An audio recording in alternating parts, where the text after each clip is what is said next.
Militarily Speaking, episode 72, John Wayne Troxell. We're just going to go like Madonna, or just one name. One name? Michael. Yes. Yeah. Hopefully it's one of his three names that you pick. This episode, we talk with John Wayne Troxell, Senior Enlisted Advisor to the Chairman.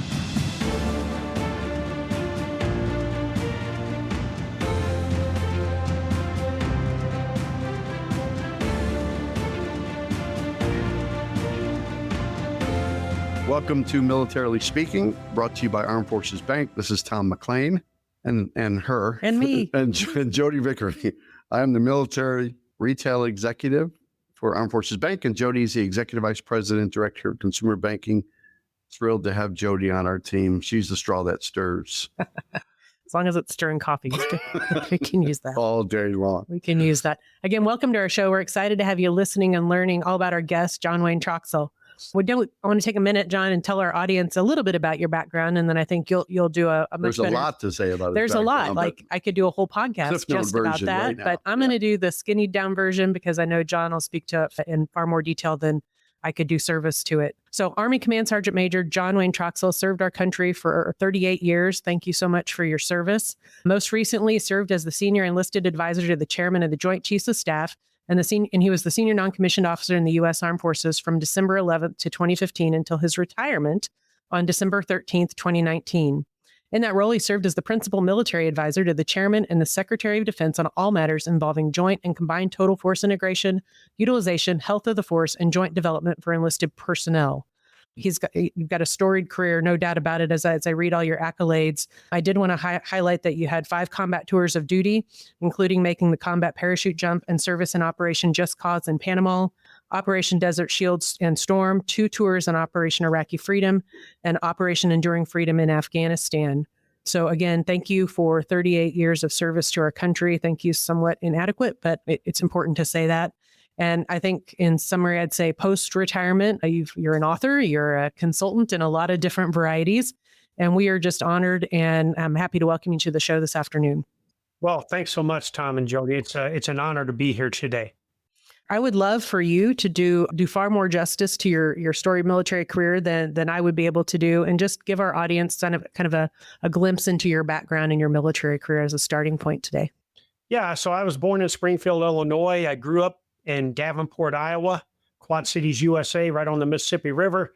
Joined the military when I was 18 years old as a kid that had no purpose, motivation, direction. And I got into the military, and as Forrest Gump would say, I was kind of like one of those round pegs. I fit in there. And I got to my first duty station, and within a month, I met this young lady named Sandra Jimenez at Fort. This was in El Paso, Texas. And 6 months Fort Bliss, right? Bliss? Fort Bliss, yeah. Yeah. Back when the 3rd ACR was there. And we got married in September of 83. So we've been married 41 years. She was Congratulations. on this journey with me for 38 years. And we've raised 3 sons. Like you said, I spent 5 tours in combat, spent a lot of years in the 82nd Airborne Division, Stryker Brigade kind of units, heavy units and light units. So I've got a diverse background, but I spent almost 20 years as a command sergeant major in the Army, culminating, as you described, the Senior Enlisted Advisor to the Chairman of the Joint Chiefs of Staff. For 43 of my 48 months, I worked for Marine General Joe Dunford, as well as Secretary of Defense's various ones, Ash Carter for a year, God rest his soul, Jim Mattis for 2 years, and then various ones in my last year, which culminated with Mark Esper. And for my last 5 months, I worked for General Mark Milley when he was the chairman. And I was a reconnaissance soldier throughout my career, but again, spent a lot of time in infantry units as well as heavy Army units, so a pretty diverse career. And now a small business owner of PME Hard Consulting, and I'm a leadership coach, brand ambassador, a motivational speaker, and I'm a published author of my memoir, Surrender or Die, Reflections of a Combat Leader. And now my wife and I live in Lakewood, Washington, where I served twice before here at Joint Base Lewis McChord as a Stryker Brigade CSM and as the First Corps CSM. When we retired out of the Pentagon, all of our sons were located here. And so we wanted to be around our grandchildren, so we moved here. And now all of our kids are grown up. We have 4 grandchildren, and we also are raising 2 puppies right now, 2 Yorkie pups, who are a pain in my right now. Joe, That's the most intimidating part of what you've talked about. Yeah. Jody's got 5 dogs. I have 5 dogs. I Oh, have wow. 4 Chihuahuas and a red heeler. I love Chihuahuas. Yeah, they're super fun. They're kind of Yeah, they're feisty. crazy and fun and snuggly when they want to be. Yeah, absolutely. Sometimes Jody will wake up one day and it'll just be on her head. Actually, that's a true Dog will story. be sleeping on her head. Yeah. That is actually a true story. Yeah. It's funny hearing you talk about Fort Bragg. I used to work with a gentleman, and he always called Fort Bragg the center of the military universe. 100%. The center of the universe. Yeah, yeah. And now we have to call it Fort Liberty. I know. Yeah. I know. Back then it was Fort Bragg when It'll always be Fort Bragg. that's how he always introduced himself. I'm stationed at Fort Bragg, and it's Or when my first tour of duty at Fort Bliss, and then I did 3 years in Germany in heavy units, I re-enlisted to go to Fort Bragg to the 82nd Airborne Division. And when I got there and I saw the culture of excellence, I saw the esprit de corps, I saw just the pride brimming from being a paratrooper in the 82nd. I knew I had found my calling there, and I never wanted to leave. Unfortunately, I had to leave, but every time I had to leave, there was a tear in my eye, leaving knowing that I wasn't going to wear that maroon beret anymore. Yep. Where were you at in Germany? First time in 1984 to 87 at a place called Gelnhausen, back when the 3rd Armored Division was there. I served in the 3rd Battalion, 33rd Armor. And then I was there again in 92 to 95 in Schweinfurt when the 3rd Infantry Division was there. I mean, they're in Fort Stewart, Georgia. But I served in Schweinfurt in the 3rd Squadron, 4th Cavalry, which at the time was the Division Cavalry Squadron for the 3rd Infantry Division. Gotcha. I always ask. My husband was in Gießen for a while. Oh, yeah. Right down the road from Gelnhausen. Yeah. Yep. In 2001. He was stationed in Gießen when 9/11 happened. So, yeah. Wow. Awesome. Yeah. Jody's husband was on the recruiter side of the house during his time. He would tell you he was field artillery before that for sure. Well, I will tell you, recruiting is the most important job that we have in the military right now in maintaining national security. Because as you both know, we've gone through a recruiting crisis the last 2 years. Yeah. And a lot of people will say there's reasons for that. But in the end, those recruiting non-commissioned officers and officers have the toughest job, because if they don't bring in the requisite talent that we need to fill the force, then we are not going to be able to accomplish the mission on the other end in an overseas assignment, in combat, or whatever. So hats off to your husband, because being a recruiter is one of the most toughest jobs, but more importantly, it is the most important job we have right now in maintaining our national security. Yeah, no, it can definitely be tough Agreed. sledding. We talk about our frontline teams all day long about that too, in the banking business too, about how they're the most important folks on our team too. So it pales in comparison to on the military side for serving our country, but certainly everybody has their value. So take us back to when you were 18, which was just a couple of years ago. Okay.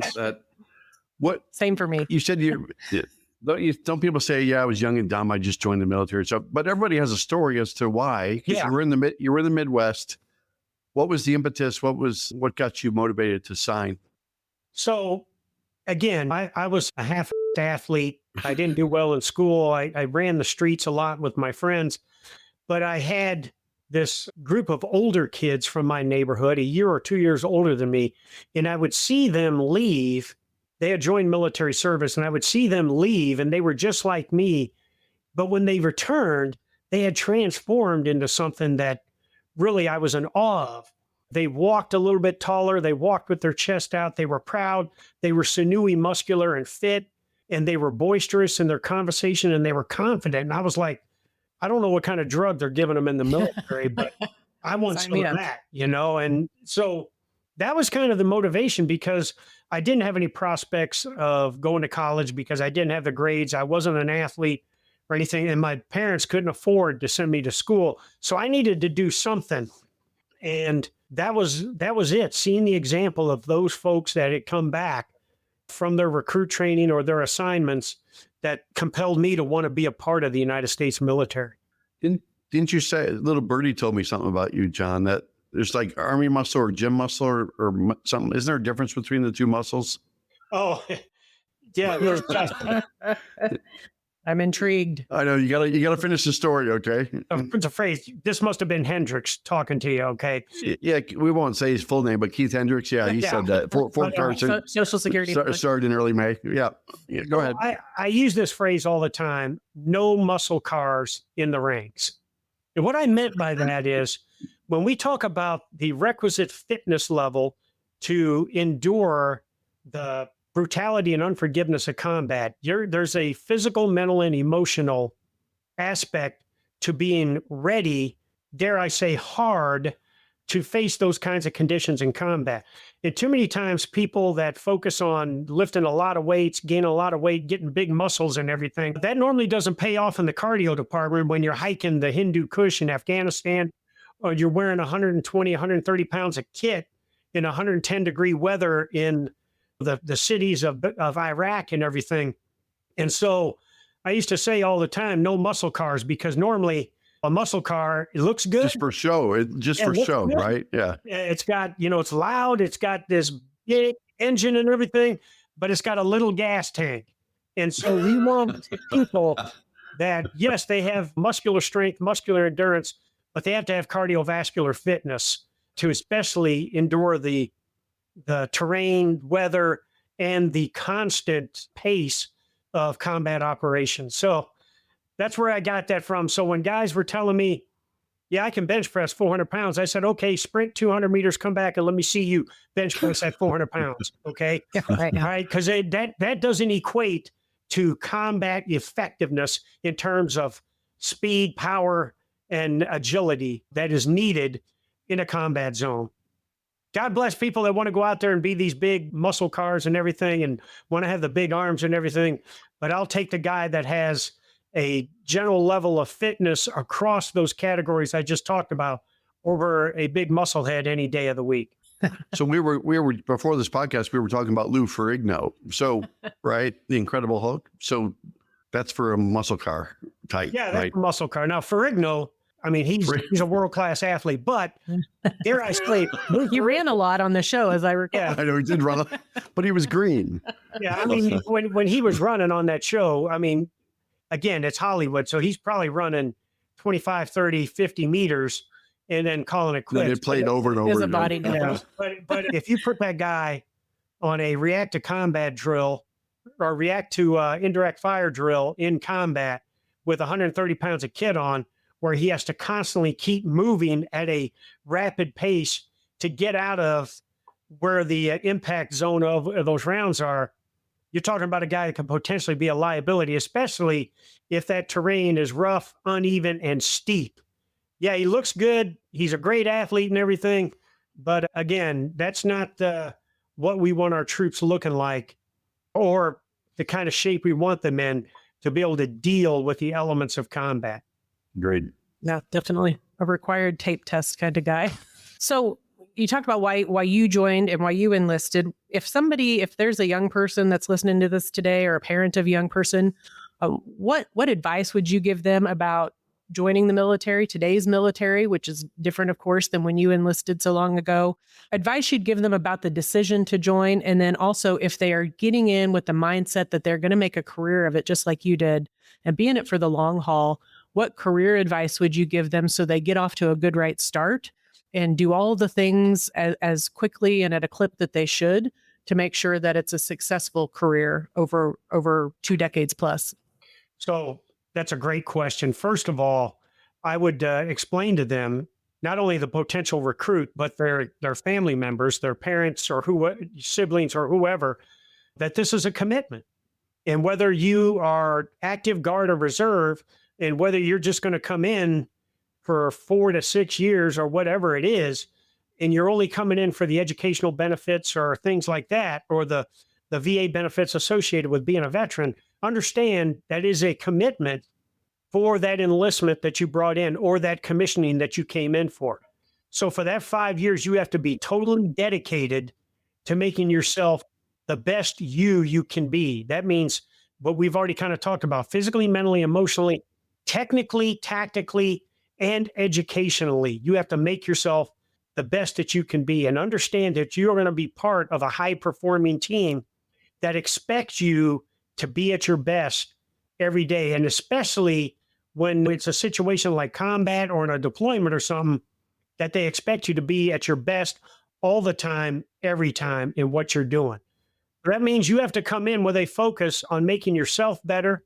And in turn, you're going to make that team better so that they are best prepared to face the conditions that they could encounter on the worst day of their life in combat.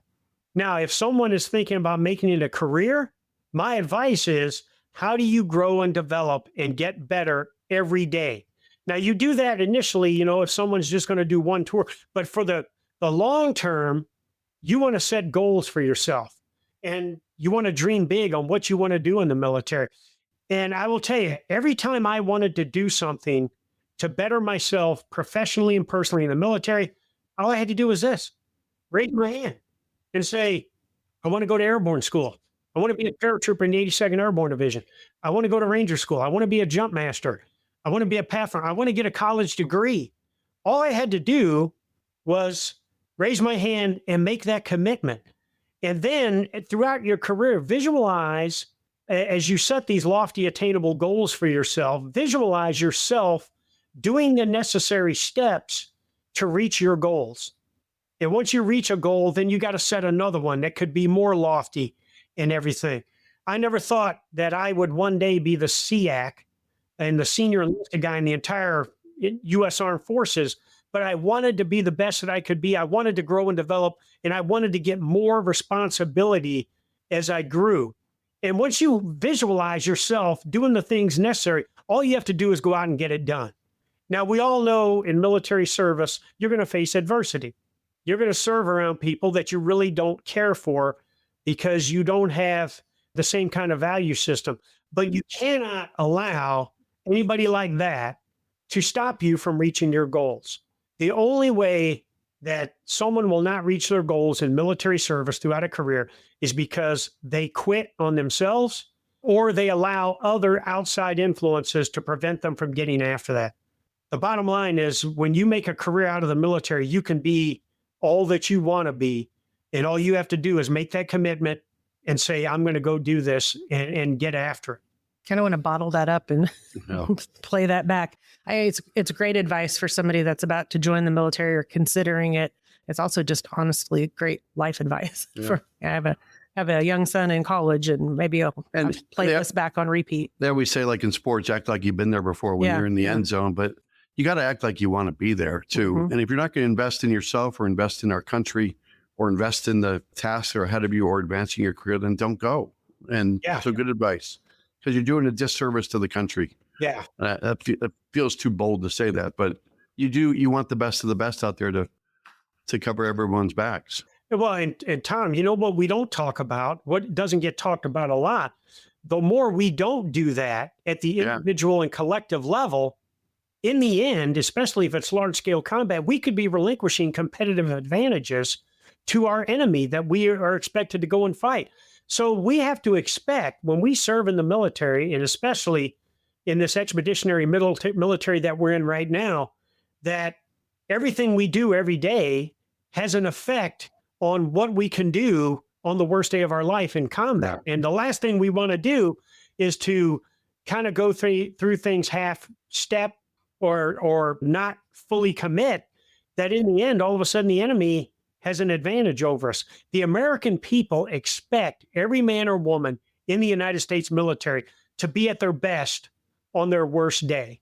And we who have served in the military, or those that are serving now, have to understand that that's a commitment that they have to make to themselves, to their battle buddies, to the institution known as the United States Army, but most importantly, to our country, the United States of America, and the over 300 million citizens that we are expected to safeguard.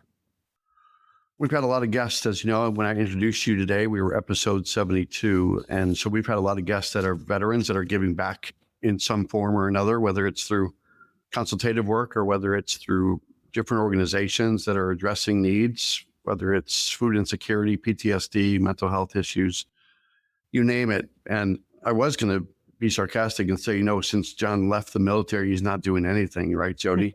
He's kind of lazy. I think his schedule is probably busier than ours combined. He's actually overbooking himself to go on travel. I'm going to feel bad next time I gripe about being busy. But so it seems like there's a lot of people that give back once they retire post-military, right? But what are ways what gravitated you to do that? Like it was a no-brainer for you, because it seems like every day you're giving back. Yeah, I think you never lose the desire to serve others. When you serve in an institution like the United States military, where a core tenet is selfless service, and you are focused on developing, assisting, and helping others, I don't think you ever lose that. And so when I retired, I said, I don't want to be that SEAC again, or that command sergeant major, and run around and make Joe pick up cigarette butts or jump on their butt because they don't have their headgear on. I didn't want to be lost in my museum, because now I'm a retiree and I have zero authority. But I focused, I built kind of this vision, and this focus I have is in 3 areas as a retiree. One is to pay it forward to the current men and women in the military. How can I help them? And I do a lot of that by motivational speaking, unit visits, but I also do it through my consulting efforts with industry that assists the military, with fitness equipment, with nutrition, and things like that. Lethality, like eyewear and everything, making sure that our troops have the best so that they can be best prepared. But my second one is, how do I give back to my fellow veterans, and how do I help them? So I'm the national ambassador for the Veterans of Foreign War. I do a lot of speaking on behalf of the VFW. I am, as I mentioned before, and I'm an ambassador for the U.S. Chamber of Commerce's nonprofit Hiring Our Heroes. I sit on multiple boards, and as a matter of fact, this weekend I'll be in Nashville supporting the Hunter 7 Foundation, which is a foundation that supports veterans that are suffering from cancer or like diseases like that. So, and then last but not least, though, I wanted to make life comfortable for my wife, my kids, and prepare a future for my grandchildren. So that's why I became a small business owner. That's why I've invested in other businesses, but more importantly, why I'm working like I'm working now, so that my grandchildren can have a future that me and my wife didn't have when we were growing up. So those are kind of the 3 things that I focus on, and I focus on them in that order. And that first and foremost is, how do I pay it forward to the men and women in uniform and help them? I think we all know there are 2 types of retirees in the world. There's enablers and there's agitators. And the agitators say, oh, the military's all jacked up. When I was in, it was all great and all this stuff. I didn't want to be one of those guys. Will I be critical of the institution I served 38 years? Yes, but it'll be in a professional manner and in a professional direction with the people that can fix things. But it won't be on social media by complaining about anything that's going on with the military. I wanted to be an enabler, and how can I help? And because of that focus, I am constantly being invited out to do motivational speaking, to do leadership seminars, to just come out and visit the units and fire people up and everything. And in the end, that's what I enjoy the most, is that right there. And if I can help one service member or one veteran every day for the rest of my life, then I will have a fruitful post-military life. You think about your grandkids that may not appreciate what you're doing now, but when going down the road, they'll say, yeah, he did that for me. But I think a sacrifice, and I think a servant leadership for the kind of the emblematic of who you are when it means giving back to the community that you served and loved. So we're on to his book. We are. I will tell you, though, that as you talked about the things that you didn't want to necessarily be in retirement, well, you mentioned the head cover, and seeing that kind of stuff drives my husband nuts to this day. If we're out on installation and he sees somebody without it, or shoelace is not tucked in right, I mean, yeah, I like to get under his skin a little bit. Yeah, I think it's hard for anybody that has been in this institution and has been a focus of on-the-spot corrections and in discipline and everything. But I told myself, hey, look, I had 38 years to get the military right, and if I didn't get it right, shame on me. I've got confidence that this generation of leaders is going to keep us as the #1 military of choice for global peace and security around the world. So, yeah, I mean, I see a kid that's looking kind of bad sackish, it can't my attention, but I let it go now. Yeah. My husband will let it go, but he'll mutter He'll still under his talk about breath. it, He'll though. mutter Yeah. under his breath as we walk to the car. I should have done that. That's for sure. Or he'll give me the on-the-spot correction as if it was me. So I do want to shift gears to your book. You're the author of the book, Surrender or Die, Reflections of a Combat Leader.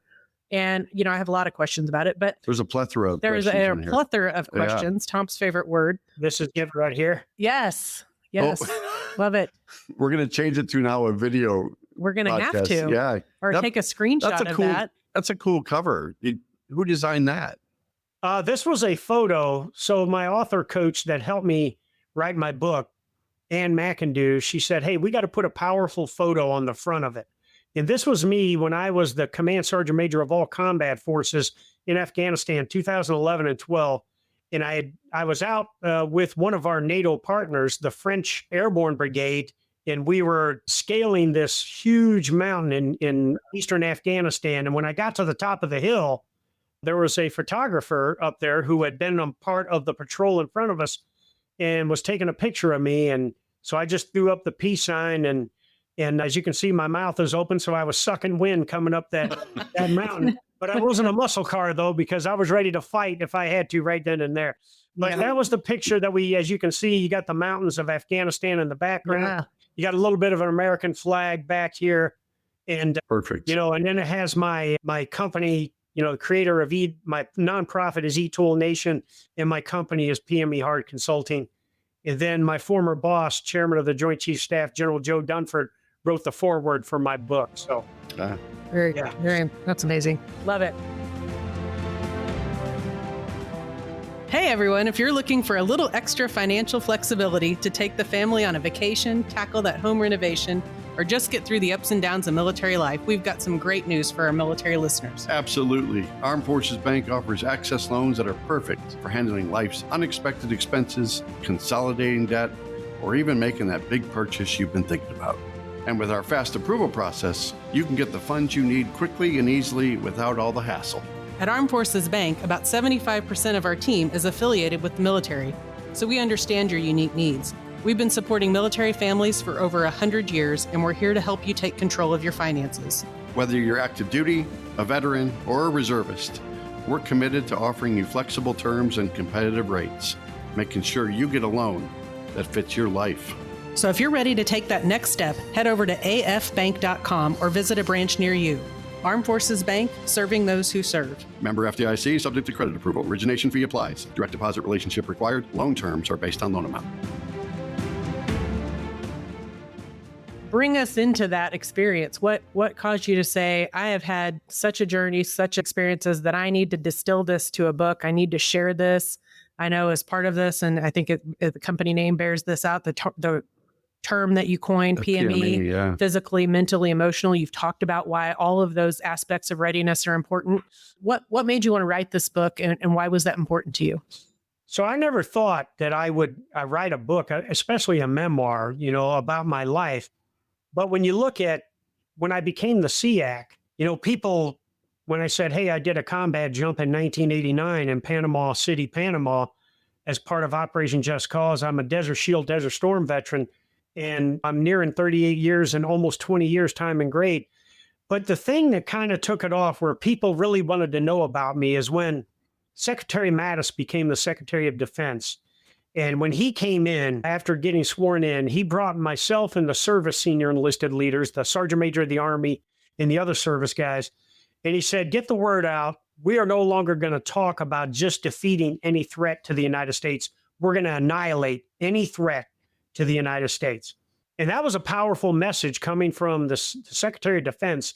And when we sent that out to the force, the troops loved it, because that's what they want to hear, is that those of us in Washington, D.C. and the Pentagon, we understand the challenges that were going on then in Syria, Iraq, Afghanistan, Somalia, Libya, Yemen, all of these places that we had troops fighting, but also those holding the line in South Korea, trying to maintain a ceasefire in Colombia, and some of the other areas around the world that we had troops stationed at.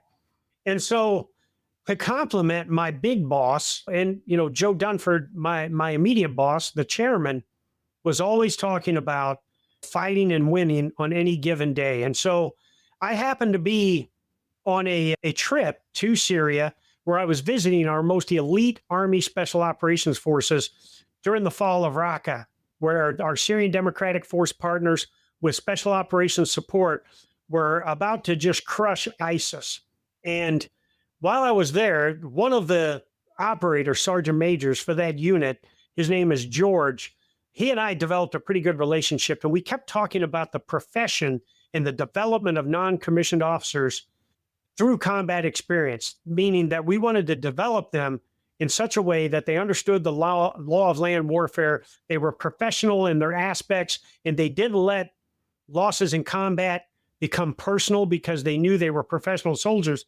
And we talked about being able to defeat any threat by any means necessary, even if that meant using your entrenching tool to neutralize the threat or kill the enemy. And so I'm up on this building, and every time there was a lull in this fight, the ISIS would come out with a vehicle-borne improvised explosive device or a female suicide bomber or some asymmetric threat that would come out and cause big casualties on the Syrian Democratic Forces and wound some of our American advisors as well. And so I was up there, and, you have to excuse my language on this. And as I watched this, I said, you know what? These have two options. They can surrender or die. And so the unit sergeant major, Rob is his name, or was his name at the time. And he said, what do you mean by that? I said, well, we're a peace-loving nation, and we focus this with our partners and allies. And if they surrender, we'll treat them humanely. We'll safeguard them to a detainee holding facility cell, give them food, place to sleep, but most importantly, due process in a court of law.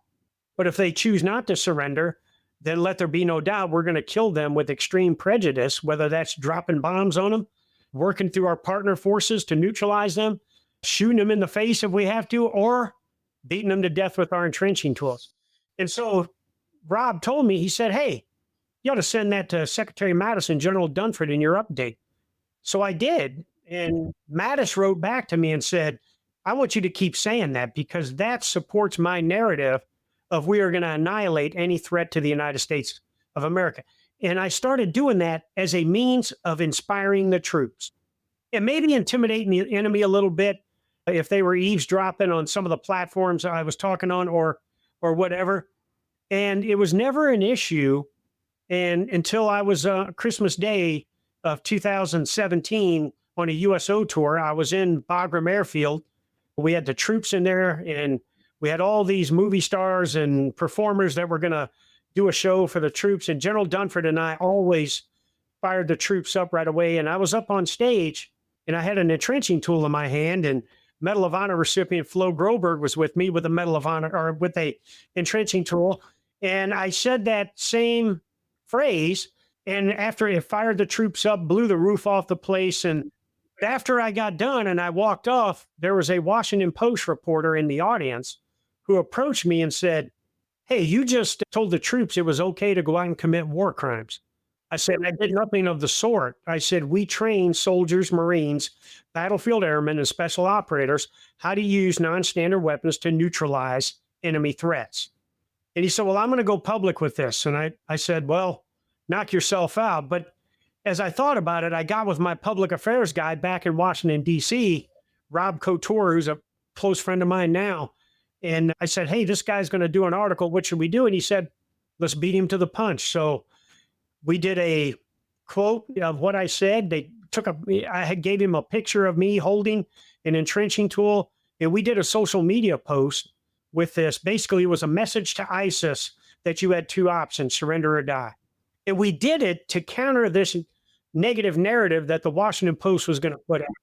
But what we didn't realize, that post that we did on Twitter and Facebook went viral. And all of a sudden, I was on the news in places like Belgium, France, Japan, South Korea. I was on the Fox 5 network. They were doing a special about me. CNN, New York Times, ABC, everybody. All of a sudden, you got this enlisted guy telling the enemy that we're going to kill him with shovels and everything. And what it did, though, is exactly what I hoped it would do. It provided purpose, motivation, direction, and most importantly, inspiration to the troops all over the world. Yeah. Now, People in Washington, D.C. didn't like it. Members of Congress were critical of me. There were people in the Pentagon that said this enlisted guy is talking out of turn and everything. But anyways, this started down a road where all of a sudden I ended up getting suspended as the SEAC for multiple things. It was this torturous kind of language. I was being hostile and toxic, but there was other things. There was an effort made by 1 to 3 people that they wanted me to go away because I was being too vocal. And in their opinion, I wasn't representing the force the way it should be. None of them were in my chain of command. The chairman and SecDef loved what I said, but I think you all know the power of the inspector general. And I found myself suspended for 6 months, no less. And after one day of feeling sorry for myself, I said, you know what? I'm going to fight this to the end because I delivered a motivational message. And then whatever I've done that they're investigating me for now, I've never had any ill will to do anything wrong. Well, in the end, they found a couple things that I had been doing wrong. I was buying chow for my troops. They were going to the store there in the Pentagon. I'd give them money to get food for everybody else. Yeah, I guess I was wrong doing that. And the other thing was implied endorsement of folks that were supporting troops. I was on a hike in Scotland and with the chef Robert Irvine, handed out these protein bars to everybody that was doing the hike. And I was interviewed there and they said, how you doing? I said, hey, this guy gave us a protein bar. We're ready to get after this 54-mile hike. Implied endorsement. So anyways, in the bottom line, out of all the things that I was accused of, the most heinous ones being torturous language and hostile and toxic, everything was dismissed. I got a counseling statement for the other 2, and I got reinstated. Throughout this whole process, because I had built relationships with the Pentagon Press Corps, I had built relationships with the State Department and the White House and other things. But most importantly, I built this lasting relationship with the entire force. People had a wait and see thing. And in the end, when I got reinstated, the support was overwhelming. And one of the most emotional messages I got that really made me feel good was from a Marine captain, female captain that I had served with. And she wrote on social media on a post that said I was reinstated. She said in the post, "Relax, America, he's back." So after all of that, after all of my combat tours, after my 38-year career, after my time spent with 1 year with the Obama administration, 3 years with the Trump administration, people said you need to write a book. And I never knew how to get after it and anything until I met a guy on an airplane who was a published author. And we exchanged business cards and he Googled me and he saw my Wikipedia page and everything. And he said, have you ever thought about writing a book? I said, I don't know how to get after it. People want me to. So he put me in touch with Ann, this author coach. And I told her, I said, look, I got to get this done fast because I'm busy. And if I'm a procrastinator and I don't want to say, hey, I'm writing a book. And all of a sudden, 2 years later, I'm still writing on it. So from concept to publishing in 90 days, we got it out. In February of 23, we published it. For a few weeks, I was #1 on Amazon for military books. But then a couple of Medal of Honor guys wrote their books, and I don't have a chance against those guys. But the bottom line, this is a story of my life from when I was growing up in Davenport, Iowa, to my full 38-year career. There's leadership tidbits in here. I write a whole chapter about the suspension and how I had to deal with that, how I had to deal with my wife and I kind of being ostracized through the whole process. I also talk about combat. I talk about the after effects of combat with post-traumatic stress and things like that. And I talk about PME Hard and E-Tool Nation. So to close that out, when I retired, the E-Tool, I have signed almost 7,000 military shovels in the last 7 years. And the entrenching tool went from a utility tool to be used for digging and things like that, to now it's a symbol of living a warrior ethos. And everywhere I go, and it's not just the Army or the Marine Corps. I was with the U.S. Space Force a couple weeks ago, and I was signing entrenching tools there. I was with the Air Force 2 weeks ago, signing entrenching tools there. But the bottom line is I wanted to write a book that people would remember. And so that's why I titled it Surrender or Die, Reflections of a Combat Leader. That's a pretty amazing story. So people, how I got to the book. Yeah. people can get to the book through Amazon and other sources. Is that right? Yeah, they can Amazon online at barnesandnoble.com. Okay. Very good. They can order off my website, pmehard.com. I'm glad you mentioned the website. Awesome. John, I'm going to take you to the next part of this too, because we talk to a lot of our clients that want to be business owners, like military spouses, veterans. They want to start a business. You've got eTool Nation, you've got PM Hard, you've got all this consulting stuff that you're doing. But any best practices, any suggestions as people are in career transitioning that if they were to start a business, are there some things that you would give from it's almost like he's our advice guy, right? I know. Advice to young kids getting into the military. What's the advice that you would give to future business owners? Do all of your research. First of all, know what you want to do. Yeah. First and foremost, make sure that you have a background that supports that. For 4 years as the SEAC, I was talking to troops every day. I had thousands of sets and reps of being in front of all kinds of audiences, from a squad of troops in Afghanistan to 12,000 people in the Verizon Center and doing all kinds of things. So I knew that, and then being a guy, a 20-year Command Sergeant Major SEAC, I knew how to advise CEO type people, meaning commanding officers, general and flight officers, and things like that. And I knew how to analyze organizations to determine where strengths and weaknesses were and where opportunities and threats were to the business. And so, first of all, do your research, know exactly what you want to do, make sure you have the capital to start up and get your business going. That's where a lot of people, they don't have the money up front to really start their business and get after that.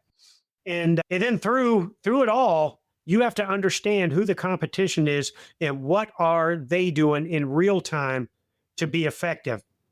Because the minute you get stagnant in your business, the competition will pass you by.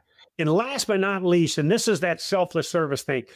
As a business owner, I focus on these three things in this order. First and foremost, anybody that works for me, whether it's one of my employees or it's someone that I contract to do work for me, they get their due and proper pay on time, every time. I don't care how bad the business is doing or whether we've got cash flow problems. On time, every time, I'm going to pay the people working for me. I want them to know that they have security working for John Wayne Troxell and PME Hard Consulting. Second of all, I pay all of my bills associated with my businesses on time, every time. And number three, I pay myself when I can. But those first two take precedence always. And if you're in the business and you're worried first and foremost about paying yourself, you're probably not going to be in that business for very long. I've consulted for businesses that have been getting after their craft for 5 years, and they still haven't been able to pay themselves. But the business is growing, they're getting better, and they're about to reach that apex where things are going to start going downhill, and they're going to start seeing returns on their investment. So that's what I would say is make sure you do your research. Make sure that you have the startup capital to get it going. Make sure you stay committed to what you're doing because you're going to face adversity. Make sure you pay attention to the competition. And in the end, keep up the fire at the direction you're going. A lot of times, especially enlisted people that get out and try to be small business owners, they end up defaulting or going bankrupt or whatever not because they're getting burned out, but because they forget why they're doing what they're doing. Yeah.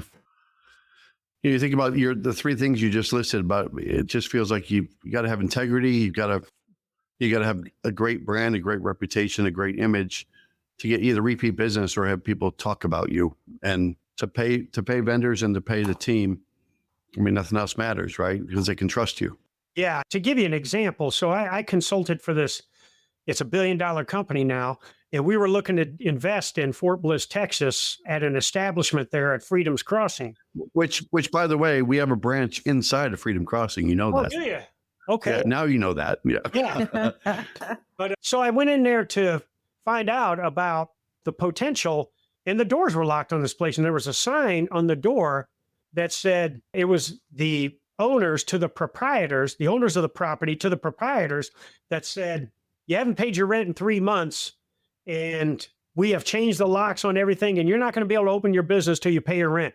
And I thought to myself, so here was this business talking to me about us coming down and investing in this.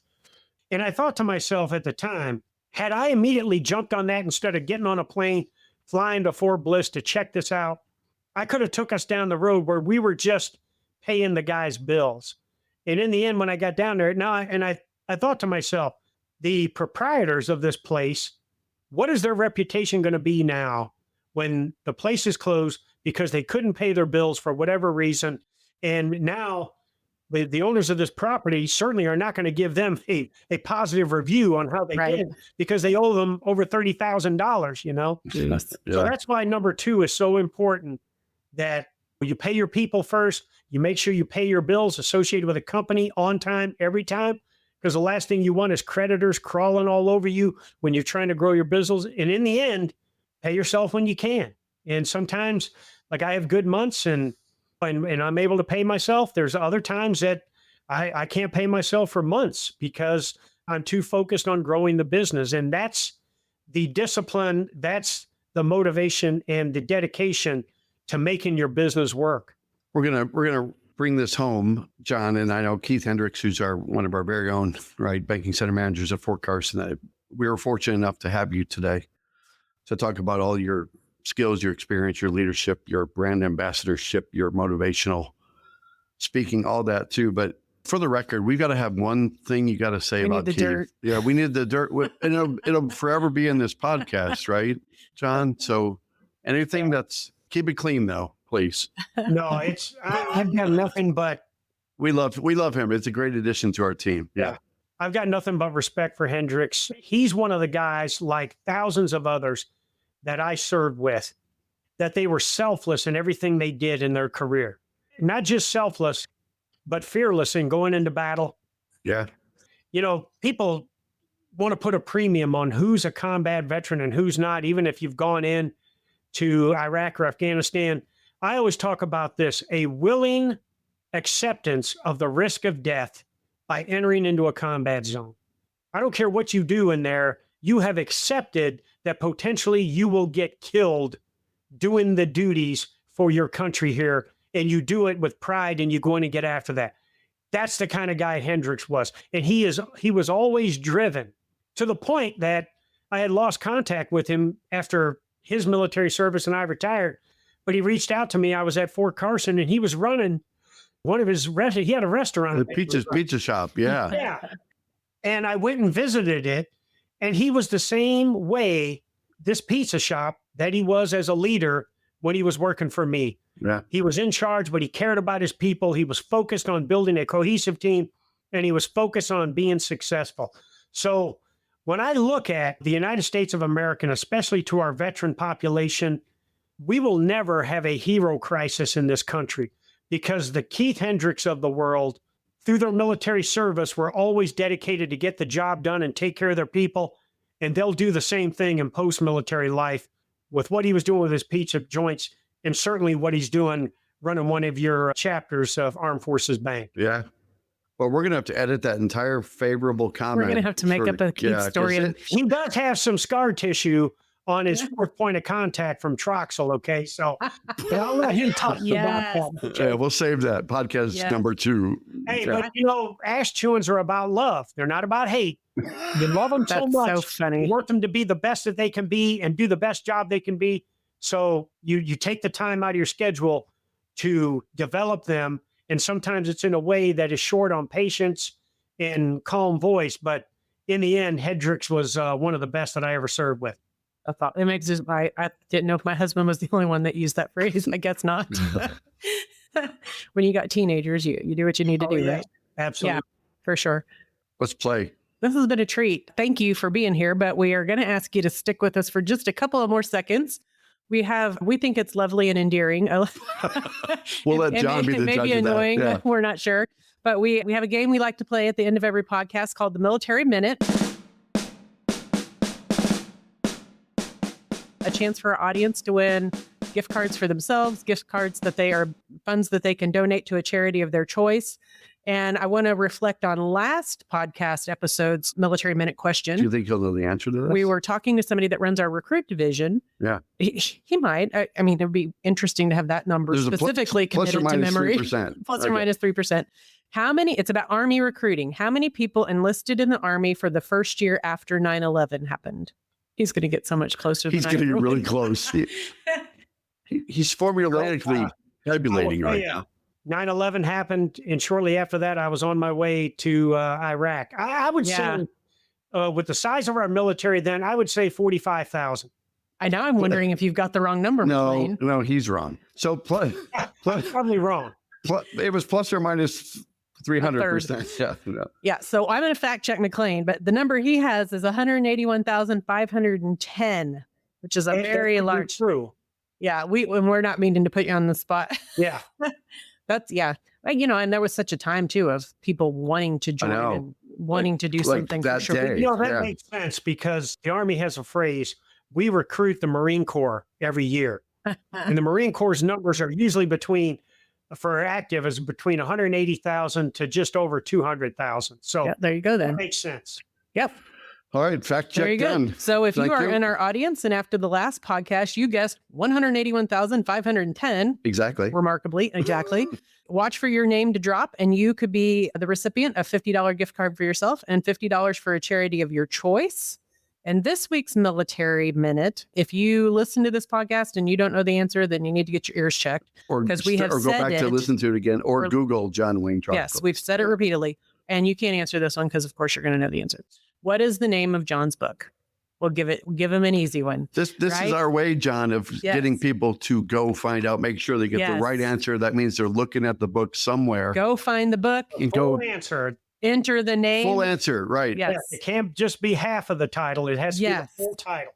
Okay. We agree. So, and where the picture was taken at what time, what exact day, and who the photographer's name. Okay, that might be overcomplicating it, Tom. So give us the name of the book, the full name of the book when this podcast drops, and then you too could be entered to win $50 for yourself, $50 to a charity of your choice. You can find, if you're going to Google that answer, if you didn't pay attention in the podcast, Amazon, barnesandnoble.com, and buy a copy while you're there, of course. So thank you, John, for spending time with us today. It's been a real treat. I've enjoyed hearing your story and your journey, and I'm excited to read the book. And John, I know you enjoyed today's episode. All of us did. So go out to afbank.com and subscribe to the show, Militarily Speaking. Also, make sure to rate us, leave us a comment on your favorite podcast platform. And those platforms, John, are Apple Podcasts, Spotify, and YouTube. So looking forward to sharing the great stories and the great information from your perspective in a few weeks down the road, but people are really going to enjoy listening to your message. So thank you, John. Absolutely. Thanks, Tom. Thanks, Jodi. And God bless America. Thank you. Thank you. Thanks, sir. Bye-bye. Bye.